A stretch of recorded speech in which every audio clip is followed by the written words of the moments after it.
আমাদের নবী এত সম্মানিত মর্যাদা, যদি আমাদের নবী দ্বীনের ব্যাপারে শুধু মাথাটা ডানে বামে হিলায় তাহলে দেখা যায় বিষয়টা হারাম হয়ে যায়। কথা বুঝেননি আমার?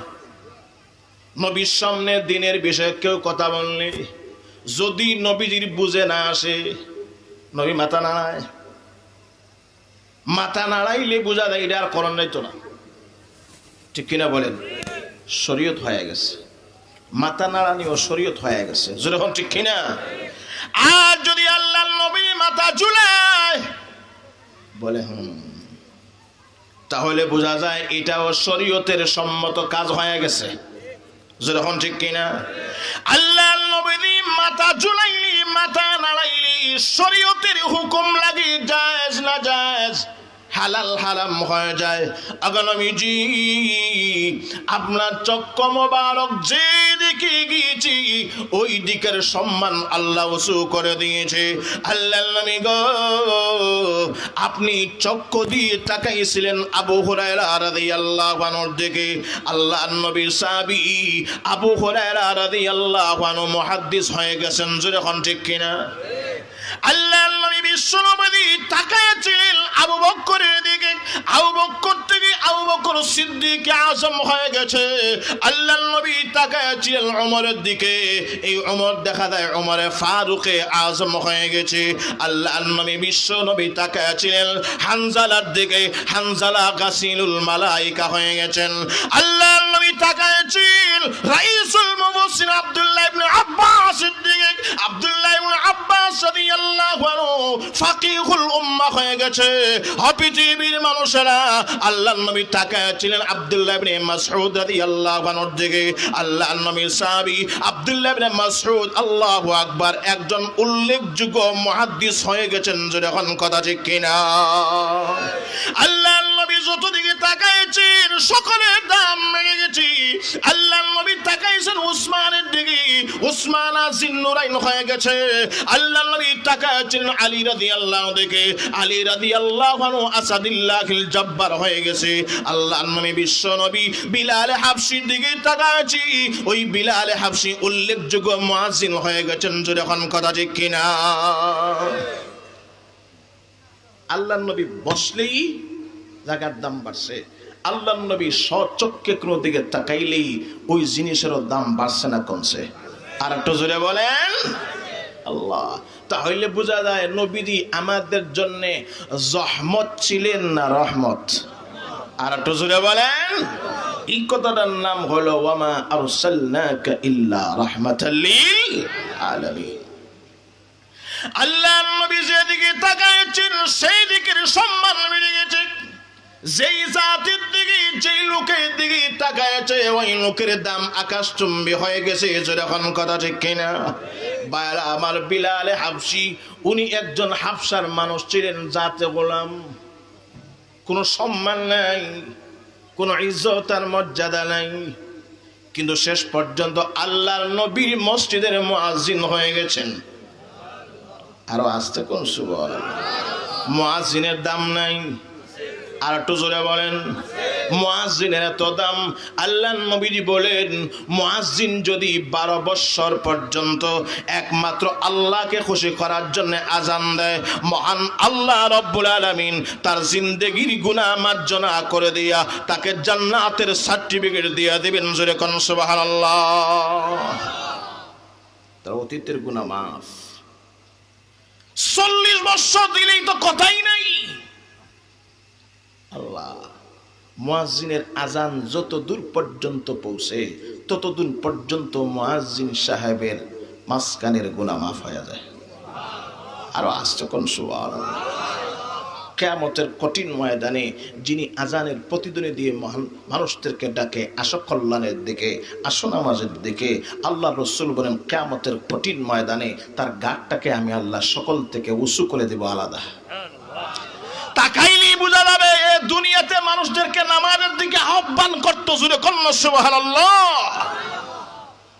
এই বিলাল হাবশির মুঠো দাম ছিল না, কিন্তু আল্লাহ রসুলের চেহারা, আল্লাহ রসুলের দৃষ্টি যখন বিলালের দিকে পড়ছে, বিলালের দাম বাড়ছে না কমছে? জোরে বলেন আসছে। এত বাড়া বাড়ছে যে উনি তো ছিলেন কালো, তখন আরব দেশে কেউ এক্সাম্পল উদাহরণ দিত বিলালের মতো, যে বিলাল যারা কালো তুমি এমন কালো।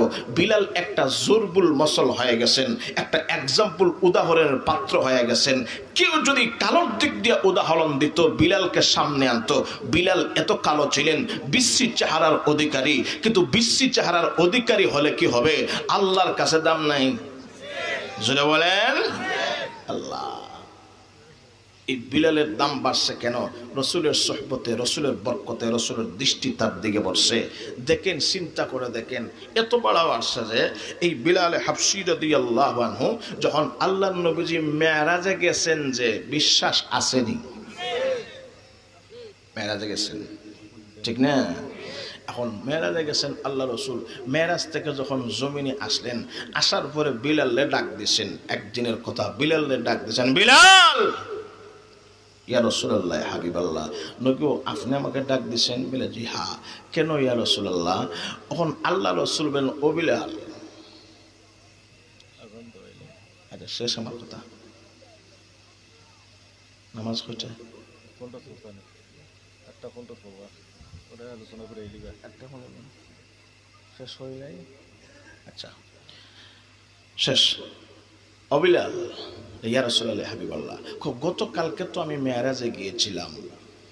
আচ্ছা, আমি যখন বেহেশতে যাব তখন দেখি কে যেন হাইটে হাইটে আমার আগে আগে বেহেশতে ঢুকে। বিলাল রে, আমি একটু কান পেতে শুনলাম যে এটা আমার বিলালের পায়ের তালি ছাড়া আর কারো পায়ের তালি এমন হতে পারে না। বিলাল, গতকাল রাতে তুমি কইছিলা? নবী জিজ্ঞাসা করে। তো বিলাল কই, ইয়া রাসূলুল্লাহ, আমি মসজিদের মুয়াজ্জিন বেটা, কই জান্নাত আর কই মক্কা মদিনা। আমি তো মসজিদের কোনা যে বারান্দায় থাকতাম, ওই বারান্দা ওই বারান্দা আমি। তাহলে বিলাল, তুমি মসজিদে ছিলা আর তোমার আওয়াজ আমি জান্নাতের ভিতরে শুনছি। আরো আসতে কোন সুবহানাল্লাহ। তাহলে ও বিলাল, সত্যি করে বলো, তুমি গতকালকে রাতে কইছিলা? কই, ইয়া রাসূলুল্লাহ, আমি কি মিথ্যা কইমু? আপনার ইয়াকিন কি হয় আমি মিথ্যা কইমু? নবী গো, আমিও মসজিদে ছিলাম, আমি বেটা মসজিদ ঝাড়ু দেই, সময় হইলে আমি আজান দেই। আমি তো এই দায়িত্ব ছাড়া আর অতিরিক্ত কিছু করতে যাব কেন? আসলে আমি মসজিদেই ছিলাম।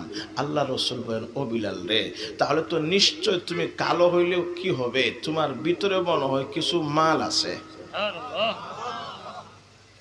তাহলে তোমার ভিতরে মালটা কি একটু কোন যায় না? আমি রসুল রে বলে, ইয়া রাসূলুল্লাহ, আমি কিছুই করি না নবী গো, তবে আমার একটা আদত, আমার একটা অভ্যাস হলো এমন, আমি যখন মসজিদে ঢুকি তখন মসজিদে ঢুকতে গেলে অজু আছে না নাই? জোরে বলেন। নবী গো, আমি আজান দিব ঠিকই, ঝাড়ু দিব ঠিকই, কিন্তু অজু ছাড়া মসজিদে আমি ঢুকি না। আর চিন্তা করলাম, আমি যখন মসজিদে ঢুকবো আর অজু যখন করেই ফেলবো, তাহলে 2 রাকাত নামাজ পড়লে কি অসুবিধা আছে? আমি আত্মায়ত অজু সুন্নত 2 রাকাত নামাজ দীর্ঘদিন থেকে পড়ি। আল্লাহ নবী বলেন, বিলাল রে, এটা তো কাম বানায় দিছো, এটাই তো আসল কাম। ও বিলাল, এজন্যই তো তোমার সম্মান, তোমার মর্যাদা, তোমার ইজ্জত এতটুকু। তুমি জাতে গোলাম হলে কি হবে? তোমার চারা বেশি হলে কি হবে? তুমি কালো হলে কি হবে? ও বিলাল, তুমি হাঁটো জমিনে, আর না হয় আল্লাহ তুমি জান্নাতে। আর একটু জোরে কন্যা সুবহানাল্লাহ। তাহলে চিন্তা করে দেখেন, বিলালের দাম বাড়ছে না কমছে? তো বাড়ছে কি আমরার বরকতে না রসুলের বরকতে? তাহলে তো রসুল সকলের জন্য রহমত, জোরে হন ঠিক কিনা? আর একটা জোরে বলেন। আগে নবীজি, সর্বক্ষেত্রে আমি আল্লাহ তোমার নামটাকে আকাশচুম্বী করে রেখেছি। ওয়ারাফা'না লাকা যিকরাক, এই কথার আলোচনায় যেতেই পারলাম না। তাহলে চিন্তা করে দেখেন, নবী গো, যেদিকেই তাকাবে সেদিকেই আপনার নাম। ওগো নবীজি, আজানে তোমার নাম, আকামতে তোমার নাম, আর নামাজেও তোমার নাম, আসমানে তোমার নাম, জমিনে তোমার নাম। প্রত্যেকটা মুমিন ব্যক্তির নামের পূর্বে মুহাম্মদ শব্দ লিখিত নাম আছে না নাই? যখন আছে না নাই? কেউ যদি তোমার নাম জিজ্ঞাসা করে, তখন তুমি নাম বলার আগে আগেই বলবা মুহাম্মদ। ঠিক কিনা বলেন? এতে বোঝা যায় তুমি মুহাম্মদের দলের লোক। যখন ঠিক না, তাহলে সব জায়গায় নবীজির নাম, কবরেও নবীজির নাম আছে না নাই? কোরআনে নবীজির নাম আছে না নাই? হাদিস শরীফে নবীজির নাম আছে না নাই? যে কালেমা পড়ে মুসলমান হয় ওই কালেমায় নবীজির নাম নাই? আর একটু যখন আছে না নাই? সুতরাং নবী গো, আপনি যত জায়গায় আপনার নাম তত জায়গায়, আপনি যত জায়গায় নাই তত জায়গায় তোমার নাম আছে। যখন ঠিক কিনা? নবী গো, চিন্তা করে দেখেন, আপনি মনক্ষুণ্ণ হয়েন না, নারাজ হয়েন না। অগনবীজি, আপনার সম্মান, আপনার ইজ্জত মর্যাদা আমি আল্লাহ আকাশচুম্বী করে রেখে দিয়েছি। জোরে কন্যা সুবহানাল্লাহ। বিস্তারিত আলোচনার সুযোগ